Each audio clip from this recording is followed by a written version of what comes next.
ગોધરાની દીપ maternity હોસ્પિટલમાં માનવ તસ્કરી થતી હોવાનો આરોપ. પોલીસે હોસ્પિટલના સ્ટાફ, બાળકીને જન્મ આપનાર અજાણી મહિલા, ગેરકાયદે તજી દીધેલ બાળકીનું ખરીદ વેચાણ કરી ગેરકાયદે દત્તક રાખી માનવ તસ્કરીના આરોપમાં 8 લોકો વિરુદ્ધ ફરિયાદ નોંધી. 14 સપ્ટેમ્બરે એક અજાણી યુવતીએ દીપ હોસ્પિટલમાં બાળકીને જન્મ આપ્યો હતો. બાદમાં માતાએ બાળકીને ત્યજી દેતા હોસ્પિટલના સ્ટાફે બાળકીને અગાઉ હોસ્પિટલમાં નોકરી કરતા વ્યક્તિને 1000માં ગેરકાયદે આપી હતી.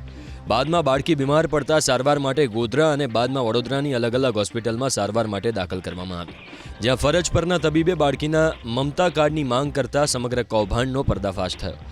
ગેરકાયદે દત્તક રાખનાર દંપતીએ ફરજ પરના તબીબને જણાવ્યું કે તેમને બાળકી સાવલી પાસેના ભમ્મર ઘોડા મંદિર પાસેથી મળી હતી.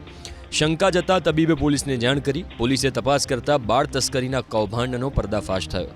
પોલીસે દીપ મેટર્નિટી હોસ્પિટલના જવાબદાર સંચાલકો સહિત 8 શખ્સો વિરુદ્ધ ગુનો નોંધીને વધુ તપાસ હાથ ધરી.